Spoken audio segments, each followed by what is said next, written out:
Okay, so now that we've learned some different tree traversal algorithms, we're gonna look at an application of those. Certainly, there's the obvious applications like if you've already stored a bunch of data in a tree and you want to look at all of it or just print it all out, then you need to go and traverse the tree somehow, right? So pick an algorithm and use it. But another application for this comes in algebraic. The notation we use to express algebraic expressions. So remember, an algebraic expression is something like, we're going to use as our example, x plus y raised to the power 2.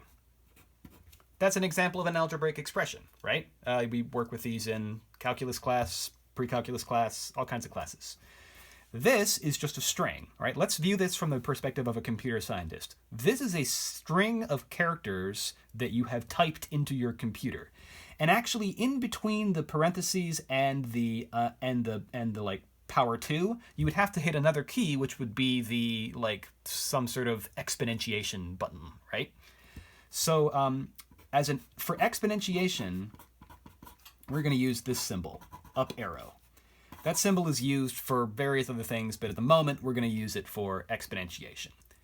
All right, so in general, an algebraic expression can be thought of as a string of characters such as numbers, letters, things like operations, binary operations like plus, minus, multiplication, division, and exponentiation.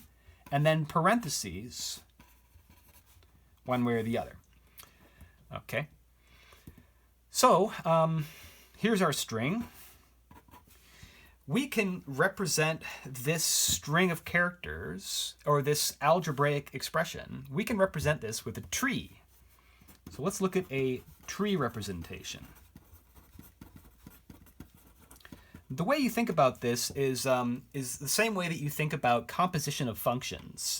Like when you're in calculus class and you're trying to figure out how to take a derivative of something, you would need to perhaps apply the chain rule and view it as some composition of functions. And I like to think of it as like there's layers, and you want to look for the outermost layer. What is the outermost function? And then address that first, and then go in.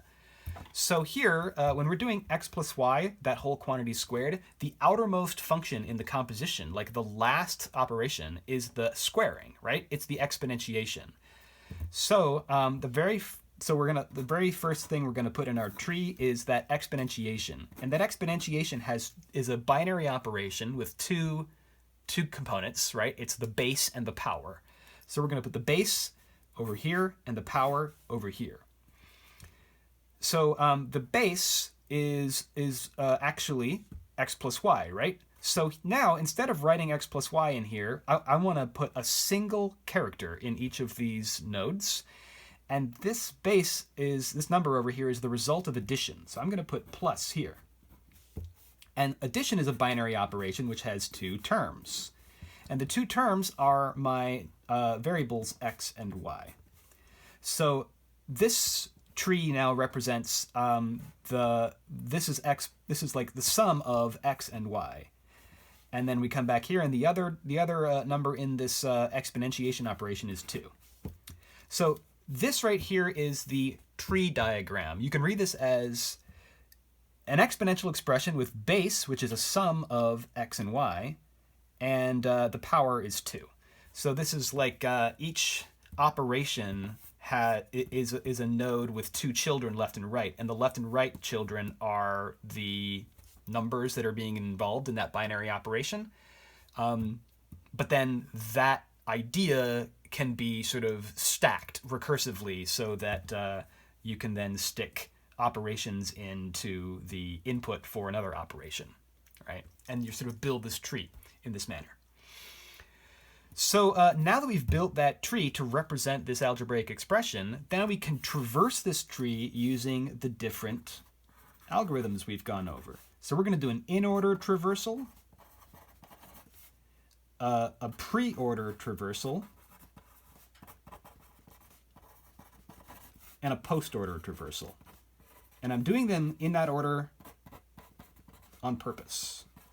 starting with Inorder. Okay, so the Inorder traversal, we are going to start here at the root, which is this exponentiation. We're going to go left and then visit the node and then go right. So the first thing to do is go left, and then the first thing this one does is go left. This can't go, x can't go left, so it's going to print itself, and then it would go right, but it can't. So it returns to plus. Now plus gets to print itself. Now it was going to go right to y. Y would go left, but it can't, so then it prints itself. And then it goes to the right, but it can't, so it returns. Now plus is done, so plus returns to exponentiation. And this exponentiation now gets to print itself. And then it goes to the right to 2, which would go left first, except it can't, so it prints itself. And then it goes right, but it can't, so it returns. And now exponentiation is done, and it returns. So that was the Inorder traversal, and you can see that what it gave us here is the expression that we were trying to represent, except notably it's missing parentheses, because we didn't actually use the parentheses in our tree representation, right? We just used the non-parentheses characters. So the thing about this is the Inorder traversal giving us the traditional representation, x plus y squared. This is ambiguous.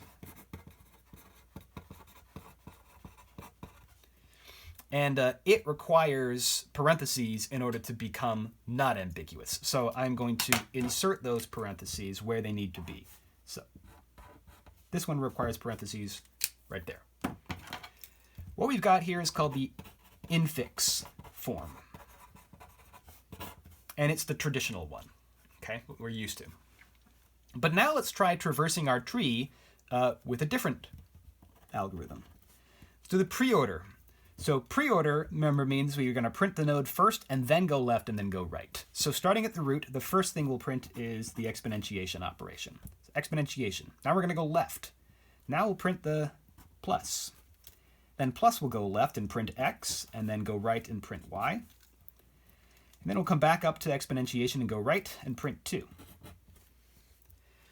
So this what we have here is called prefix form. It's also referred to as Polish notation for an algebraic expression. It's named after a mathematician named, Jan something or other. I forget his name, but he was here it is, Jan Lukasiewicz, and he was a Polish mathematician, so they refer to this as Polish notation. And one of the cool things about Polish notation is that it doesn't require parentheses in order to be clear. This is unambiguous. It says we're going to do a exponentiation operation with 2 elements, and then the first one, the base, is going to be the sum of x and y, and then 2 is the second element. So this does not require any parentheses in order to be clearly understandable as meaning this exact algebraic operation. The post-order traversal gives us something pretty similar. So post-order traversal is going to come down, left, left, left. The first thing it's going to print is the x, left x, and then it'll come up and go right and print y. And then on the way back up, it'll print the plus. And then before it prints the exponentiation operation, it would print the 2, and then head back up and finally print exponentiation last. This is our postfix form, also called reverse Polish. And it also is unambiguous, does not require parentheses in order to be clear. And for that reason, the fact that the Polish and reverse Polish notations do not require parentheses led them to be used in calculators. A lot of old calculators in like 70s and 80s used especially the reverse Polish postfix notation. And so a lot of people learned how to use that. And older members of the class might remember doing that back in the day. So we don't really learn it any longer. We don't use it that much any longer. At least, because most calculators and computers have been programmed to understand our sort of traditional infix form and to use parentheses. But these other formats are still kind of useful for computer science when you are programming a computer to do operations. You might have things stored in this format in memory, and a computer would find these a little bit easier to work with, and maybe faster to work with as compared to the traditional form with parentheses. Okay, so we're almost done with this section. I just want to run through one example of translating between these formats, but I'll do that in the next video.